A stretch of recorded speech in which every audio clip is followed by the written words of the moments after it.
Shalom à toi qui m'écoute, que la grâce de l'Éternel repose sur toi et que ses bontés à ton égard se renouvellent. Prends avec moi le texte des Saintes Écritures. Nous sommes dans le livre de la Genèse, précisément dans Genèse chapitre 24, à partir donc du verset 52. Je lis, il est écrit comme suit.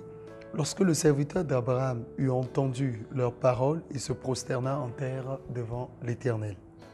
Et le serviteur sortit des objets d'argent, des objets d'or et des vêtements qu'il donna à Rebecca, et il fit aussi de riches présents à son frère et à sa mère.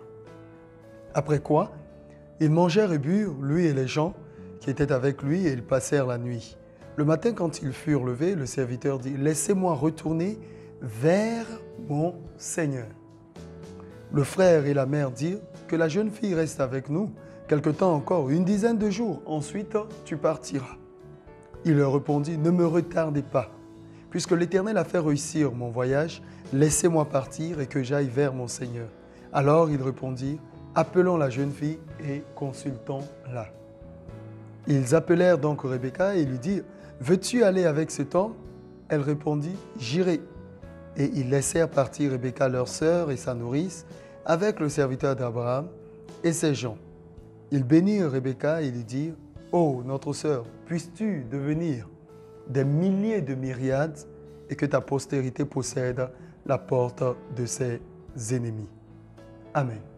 Alors, ce matin, sous la conduite et la houlette, l'inspiration du Saint-Esprit, je voudrais te parler de ceci, un retard absolu.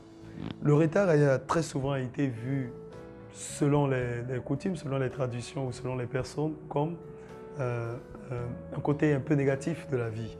Et il se définit justement comme étant le fait d'arriver de ce produit plus tard que prévu, ou encore d'agir trop tard, ou encore un délai, une remise, un ralentissement. Beaucoup de personnes, lorsqu'elles sont en train de parler du retard, la voient dans son côté négatif. Mais je vais te présenter le retard absolu aujourd'hui comme étant un côté positif. Vois-tu, lorsqu'Abraham a fait jurer à son serviteur d'aller et de lui trouver une femme digne pour son fils, il a accusé un petit retard. Mais ce retard avait une raison valable. Ce retard lui a permis d'examiner, d'étudier, de valider à travers les signes qu'il a demandé au Seigneur et d'être d'accord justement par rapport à la mission qui lui a été confiée. Et Dieu soit loué, il est revenu avec la bonne nouvelle qu'attendait son maître, et mieux encore, il s'est réjoui car son séjour a été béni. Au courant de cette semaine, tu vas peut-être constater des retards, pas forcément même cette semaine, peut-être même au-delà, selon le plan de ta destinée. Mais je voudrais juste que tu comprennes que le retard n'a pas toujours justement son sens négatif.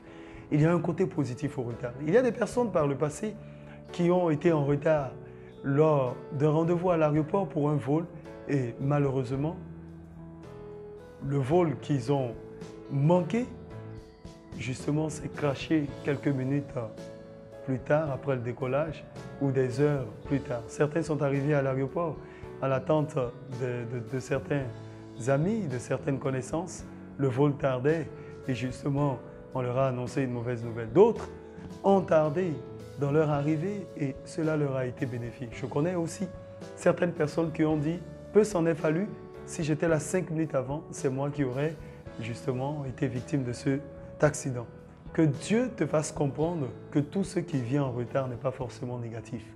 Le message que le Saint-Esprit me charge de te passer aujourd'hui, c'est de te dire, si tu constates, autant pour moi, un petit retard dans ta vie, si tu remarques que tu es en retard par rapport à certaines choses, si tu as l'impression que le retard est en train d'avoir raison de toi, surtout quand tu es un fils d'alliance, un fils de destinée, un fils d'Abraham par la foi, sache que toute chose concourt au bien de ceux qui aiment Dieu et de ceux qui sont appelés selon son dessein. Ton retard est positif, ton retard annonce quelque chose de glorieux. Le retard par rapport à cette nouvelle que tu attends est certainement une bonne nouvelle par une mauvaise. Que la grâce de Dieu repose sur toi et que sa main t'accompagne partout où tu iras. Et comme j'ai souvent l'habitude de le dire, que son bras puissant et sa main étendue te protègent partout où tu vas. Mais sache que ton retard n'est justement pas négatif, il est positif. Quelque chose de bien est en train d'être mis en route pour toi. Permets aux anges d'arriver à temps. Permets au Seigneur de pouvoir agir en son temps et en sa saison. Sache que l'Ecclésiaste a dit, il y a un temps pour toutes choses. Dieu n'est jamais en retard, il n'est jamais en avance, il est toujours à l'heure. Que sa grâce demeure sur toi et que sa faveur t'accompagne. Je prie qu'il te donne l'intelligence pour pouvoir comprendre cela. Au nom précieux de Jésus-Christ, demeure béni. Amen et Amen.